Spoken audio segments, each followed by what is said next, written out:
Tonight, I did have some thoughts that Dr. Todd and I and my wife and one or two other people are the only ones here. I'm glad I'm wrong, and I'm glad you folks have the courage to come up with that tonight. I hope it's because we have such a great speaker, and the fact that you love genealogy. Let's go through the things if I can. Welcome to the Genealogical Research Society. What do we have lined up? December, there's no meeting next month. January, we're having our third annual gathering of the Clan GRSNP, otherwise known as an awards banquet. We've had it, the past 2 years, we've had it done in Taylor at the Family Affair restaurant, and some people thought we should try something new this year.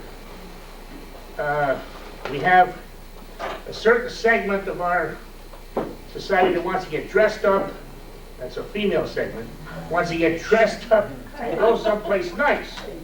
The other group, the male segment, wants to go someplace cheap.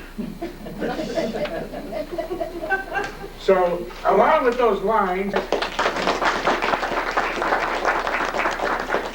Thank you all. Let me say I'm glad to be here, and certainly for each of your efforts to make it out here in today's weather. I know when I spoke with Joe, he said he wasn't sure if you might have 5 or 45. But it sure looks like we're at the larger end to that. And maybe even more importantly from my aspect is just to reach out and share and talk with you, not only about your interest that you have in finding out more about your family lineages and your family histories and your family tree, but also I'll share a little bit about mine. Certainly you may see my name there as Gomaz, but at least in terms of outward appearance, oftentimes people are a little bit taken aback in terms of, my physical appearance. But I'll speak to my own family history, my own family lineage. And also, really what I'd like to focus a little bit on is to share with you a technique which is often used in therapy and in counseling, but certainly can be used among people such as yourselves with an interest. And it's called genogram.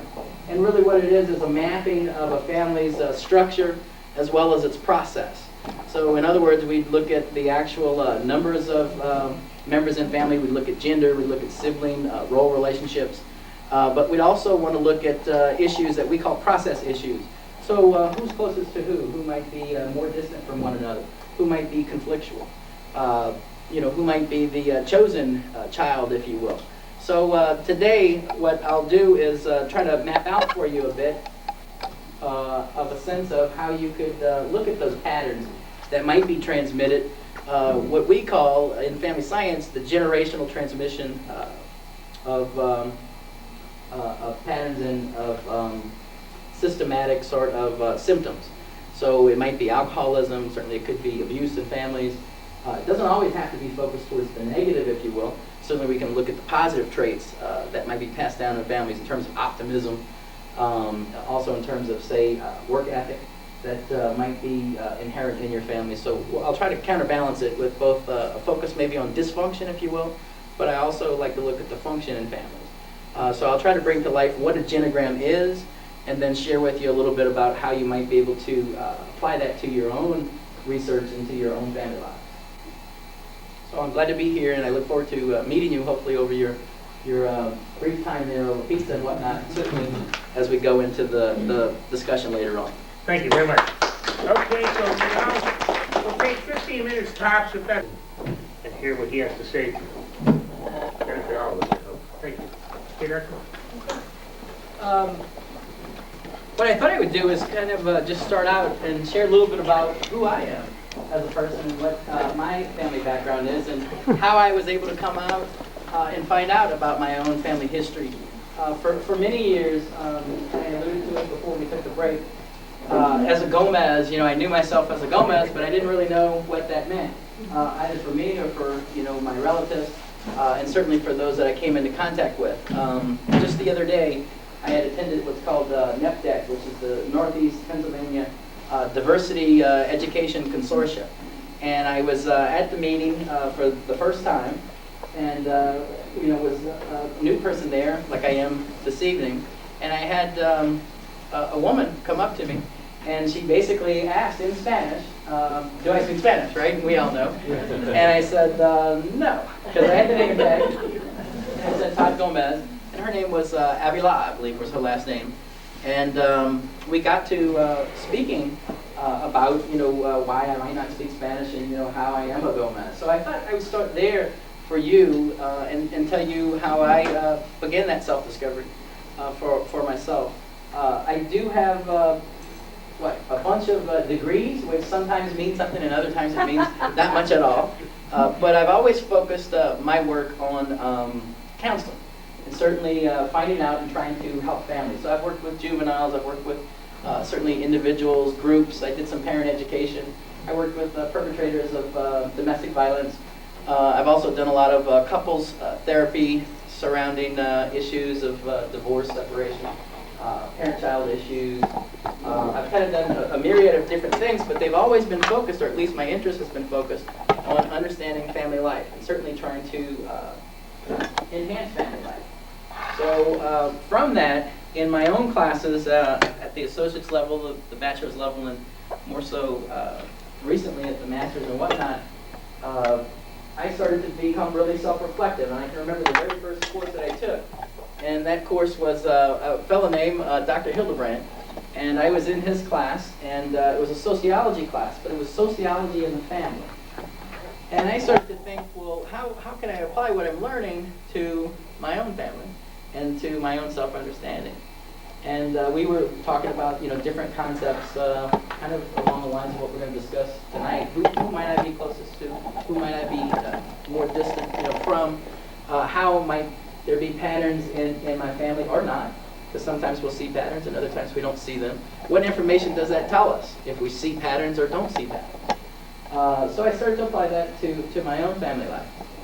Well, along that trail of my life, my father's sister, my aunt, was working on her doctorate in history.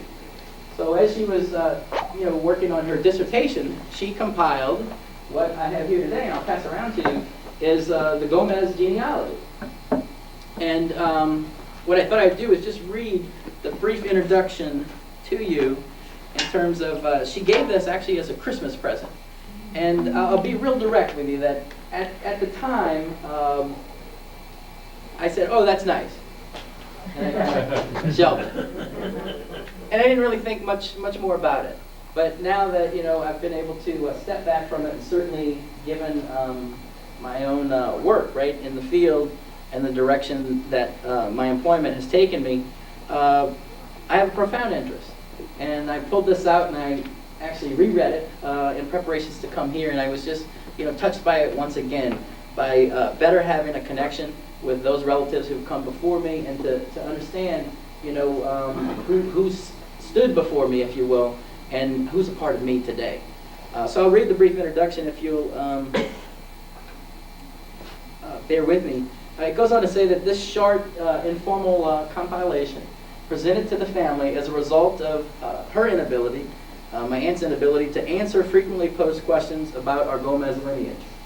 Goes on to say, as one who works in the research institution, she was actually in Austin at the time, and who heads a collection of library collection, which draws researchers from around the world, much like Joe has brought up about your group here, that from around the country and around the world, although it draws the researchers, it was a bit embarrassing to know virtually nothing on the origins of the Gomez side of the family.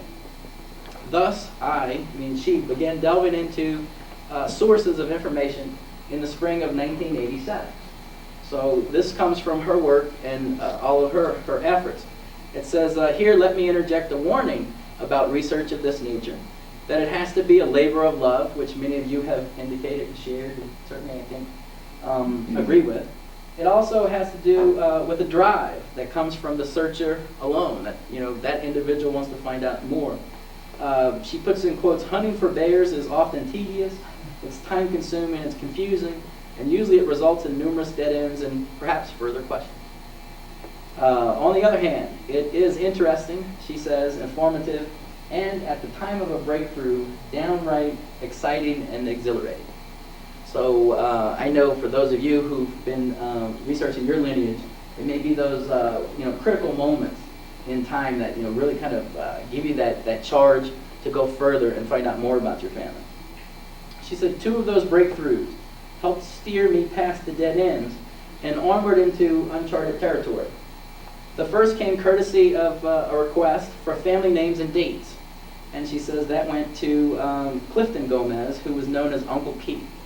And I remember hearing about Uncle Key, but I didn't really know, who he was and why we called him Uncle Key, and if that had any significance whatsoever. But she says he accurately answered her request for family names and dates.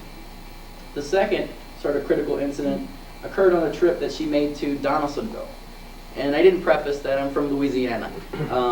So it was Donaldsonville down in Louisiana in October of, I guess, that year, I would assume, when she had a realization that the Ascension Parish was part of the Diocese of Baton Rouge, Louisiana, that it finally dawned on her that perhaps it would be possible to trace the family lines back to the 18th century by using the Diocese of Baton Rouge Catholic Church record. So I saw Joe had given me one of your lists of how to create genealogical puzzles. The other side of that is how can you then find out, and what are the sources that you can go to. And for her, it was the diocese records.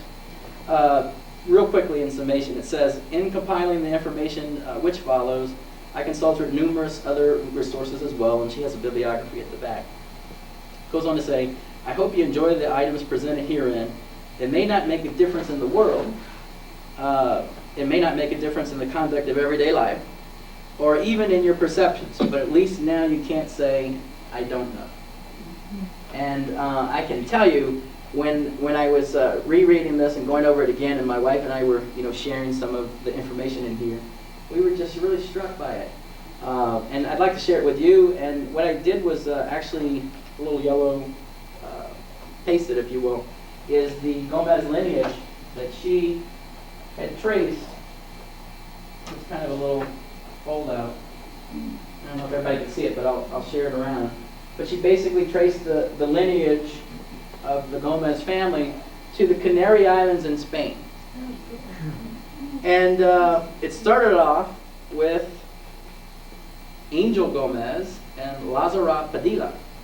And then on the other side was Fernando Rodriguez and Joseph and Maria Ramirez. So in terms of Spanish life, right, certainly in terms of the connection there, all the way back to the Canary Islands. So I'll pass that around and share that with you. A little more about my background is that not knowing was always a question, but sometimes it really wasn't a question for me. It was if people came to ask me if you speak Spanish, or if clients would come in, and actually I would see sometimes they're kind of subtle, but kind of taken aback. Maybe my physicality, my appearance, the light skin, right?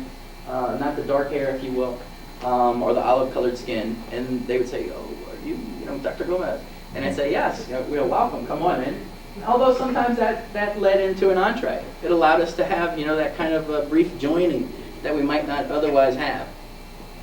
With that, I would always give them the story, real quickly, and I'll share it with you, is that the anecdotal story that I always heard about why I don't understand Spanish or speak any Spanish, and neither does my father or any relatives that I know, is because when the family had come over from the Canary Islands and migrated into what was actually at the time Spanish territory, that as they started to migrate closer and closer to the cities, and in terms of New Orleans proper and the different parishes, that they started to become part of religious communities, I guess. And for my family, it was the Catholic religious community.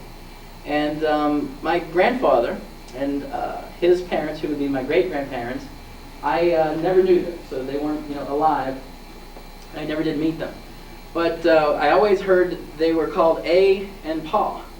Well, A spoke to her name, which was Alma, and Pa, until I read this, I didn't know what his name was, okay? And it was because they had Spanish names, and it was because they only spoke Spanish. So my grandfather grew up in a home where Spanish was spoken altogether. They didn't speak English. His parents didn't understand English. But when he would go off to school, and it was a Catholic school, he would get rapped on the knuckles, and some of you may be able to appreciate that, if he spoke Spanish. So the nuns in this case, the religious order, would tell him, swag, don't you dare speak that Spanish in here. You need to learn how to speak English. So we lost the aspect, if you will, of our heritage, I think, in that regard.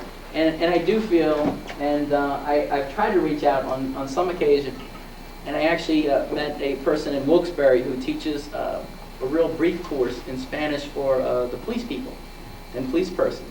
So I've talked to him, and he's invited me to come in.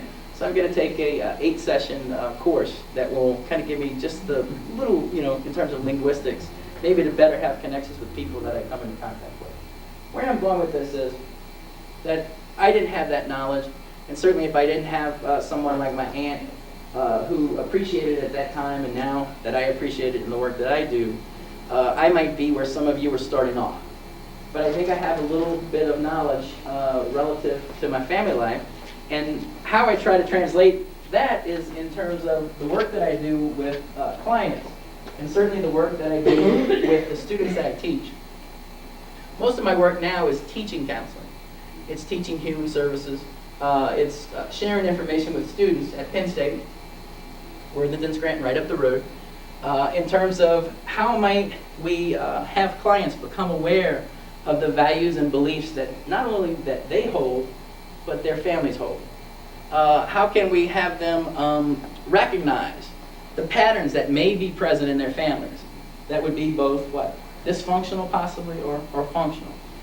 And then, even more than that, how might we actually help families and help individuals and help couples learn new ways and strategies in which to filter out those damaging aspects or the potential damaging aspects and focus on family well-being and optimal living in the course of one's family. And the way we go about doing that is by mapping out a family. And it's called a genogram, and you saw it before, but the genogram is both the structure and the process. So in examining the family, we want to understand the structure of the family. So we typically go back 3 generations, so it may be somewhat different than the lineage work that you do, but 3 generations gives us somewhat of a snapshot picture to work with clients that come in, and certainly to help students in their own personal growth. So in that 3 generations, we say, well, what is the structure? Who are your grandparents? Were they married? Were they divorced? Were they ever separated? Was there ever a dalliance, right, in terms of maybe an extramarital affair? So some of the information might be a bit controversial, that families might have what we call family secrets. And certainly some of you may have encountered either those that are real open to share information, and for others, for some reason, that may be less open. So we talk about those issues as well. But we're looking at the structure, so what are your grandparents? Who are they in terms of the actual structure? How many sibs did they have? How many children might those siblings have had? What might have been the chronological order? So who's oldest, in other words? Who's the oldest child versus who might be the youngest? We would look at, in terms of family structure, we would look at divorce patterns, we'd look at marriage, we'd look at death dates, we'd look at if there were children that may not be recognized, but who may have been either stillborn, right, or may have been a volitional a choice, if you will, in terms of what some call abortion. So we'd want to see about that. We'd talk about were any children, did they have developmental disabilities, or were they less able, if you will? What might have been the structure in terms of number of children? Did you typically have 3, 3, 3? Or might it have been 8, 3 generations past, but now it tends to be 1 child? So we're looking at the structural differences. Now on the other side, and I'll give you a visual in just a minute, but on the other side we're also looking at the process. And what the generational transmission concept speaks to is that we may have what's called process issues. And process issues would be the attitudes, the beliefs, the behaviors that could be transmitted from one generation to the next. I spoke earlier about, who was the optimist in the family versus the pessimist. Who might have had a work ethic versus, another who might have said, well, we can be more reliant, perhaps, on state welfare. Or on what? The care of others.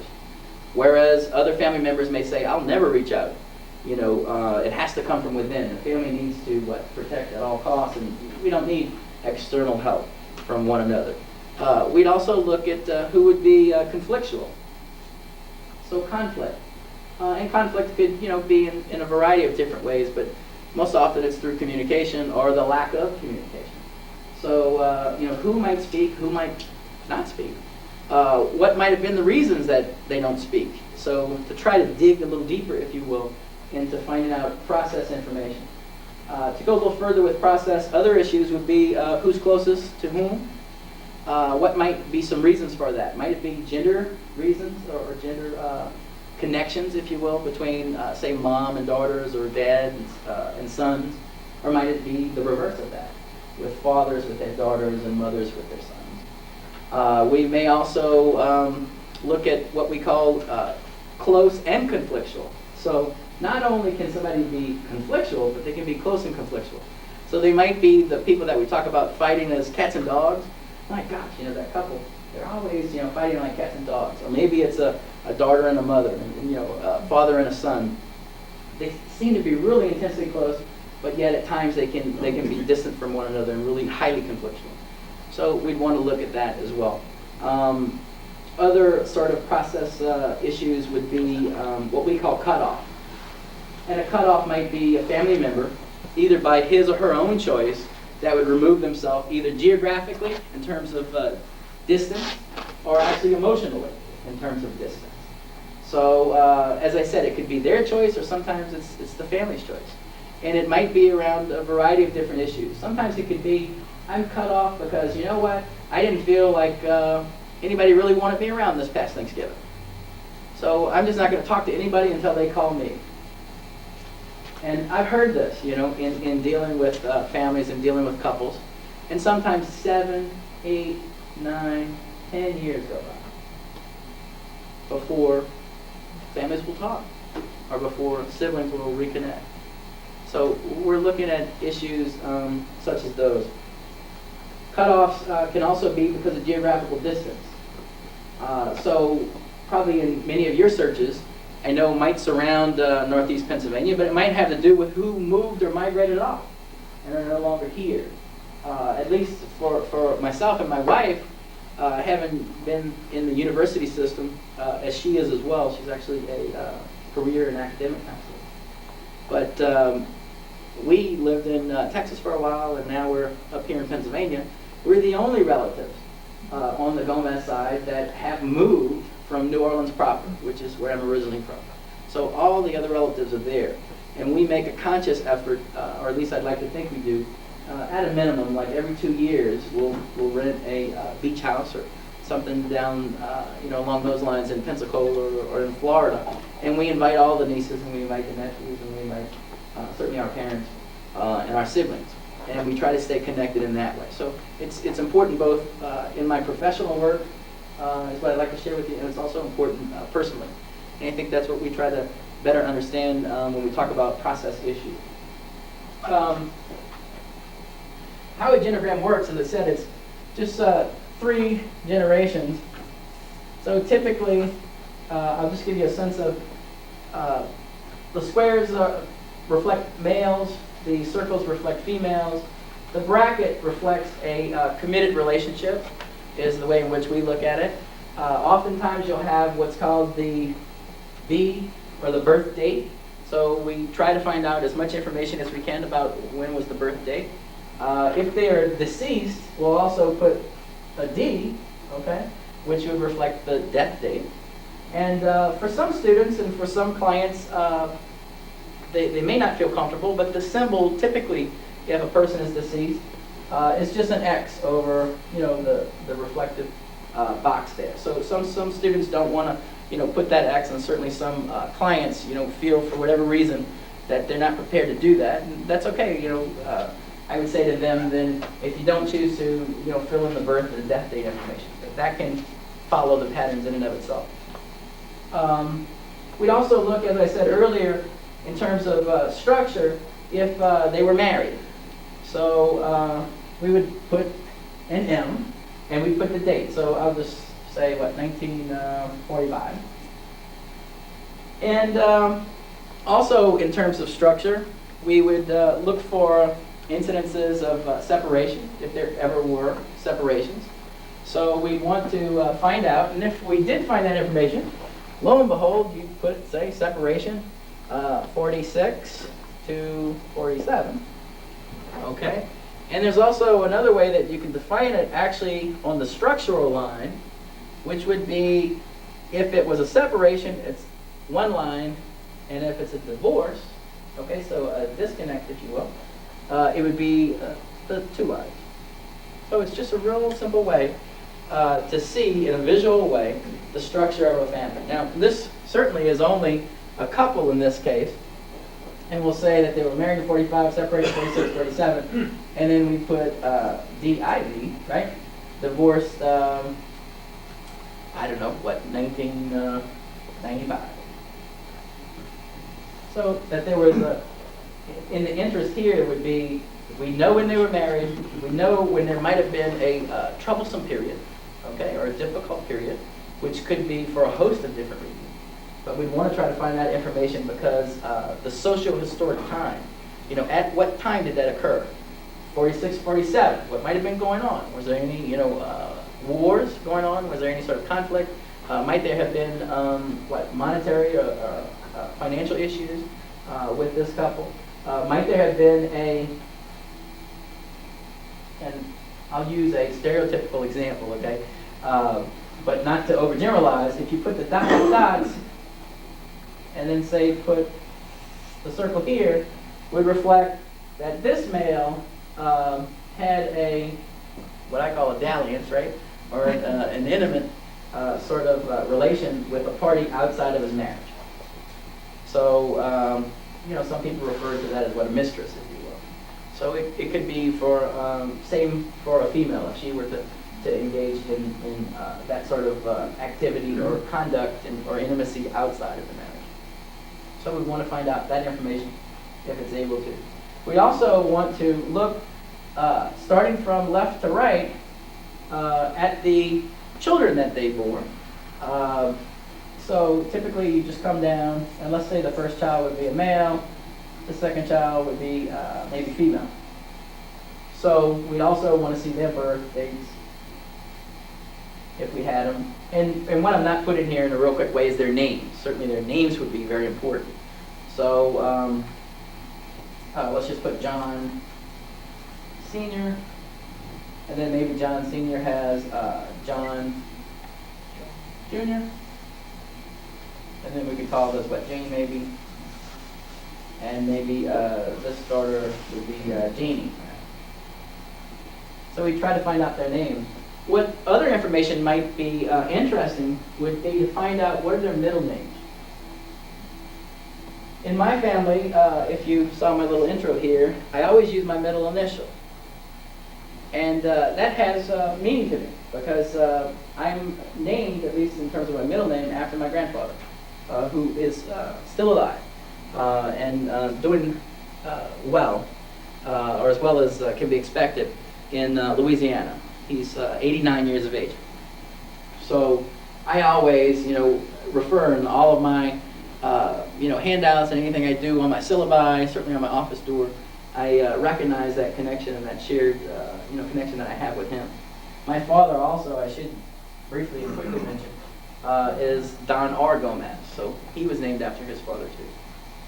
So we want to look at not only seniors and junior sort of relationships.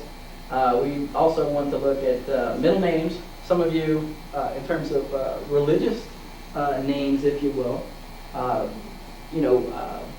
if you have that fourth name, so it might be not only your middle name, but maybe your religious name that was chosen or given to you when you're baptized or whatever it might be for your particular religiosity. So we want to find out information about that.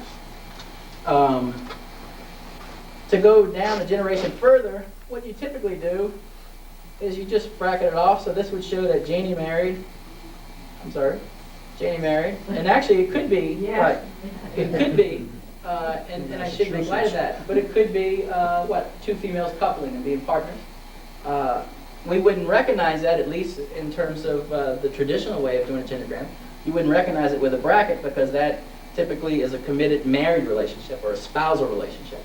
So it might be, conveyed a little differently, but certainly with not only the partnering aspects that we have today, but in recognition of both heterosexuality as well as homosexuality, we might have that coupling. But in this case, let's say Janie marries Jim, so we put the married date there. And then we also want to look at, how many children do they have? So maybe they have an oldest boy and a youngest daughter. So just eyeballing it real quick, in terms of 3 generations, we might see that there was 2 children at their nuclear family, which is the family that's called the intact family, but it's the family that they came from, basically, who were their mother and father, had 2 children, and then now, yet she has 2 children. So that might be a pattern from one generation to the next. Now, certainly, I know many of you are studying 16 generations, and maybe even deeper than that. So it might be of interest to kind of look at that. Do we have any patterns in terms of sibling order? So do we have males first, and then tend to have females? Is it reversed? Do we then have some children in terms of particular process issues? Might some be the heroes in the family? So we look at the types of roles that family members play. So, heroes are often the ones that are put on the pedestal, if you will, that the family typically is relying upon.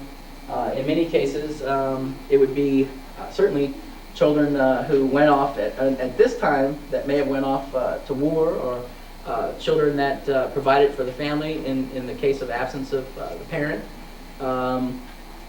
It could be, that individual, because of his relation as a junior, right, to the father as a senior. So there might be a connection there that we'd want to explore a bit further.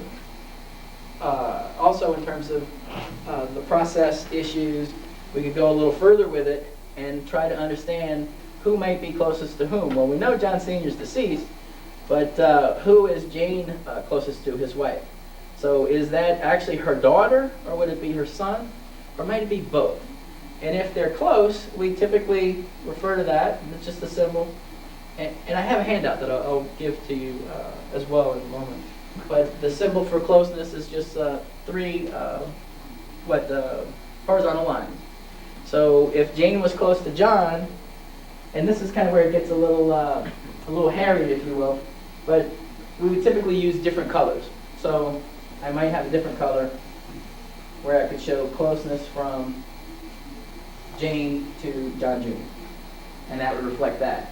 And maybe, if we can just, if you'll afford me the opportunity, we would say, Mom is, and it's the symbol, I call it the wah symbol, if you ever remember Charlie Brown's. That's the symbol for conflict. So in this case, and I know it may be hard for some of you to see, and hopefully, you can get a sense of it at least, but Jane would be conflictual with her daughter, who's Janie. Now, if we went a generation further, maybe in that conflict with Jane, she might be distant with her grandchildren. Because oftentimes we know that in conflict sometimes comes distant grandparenting. And it may not be because of the lack of wanting to reach out as a grandparent. It may be because a child may put up prohibitions or may not want to expose his or her children to whatever grandparent for whatever reason. But let's just assume they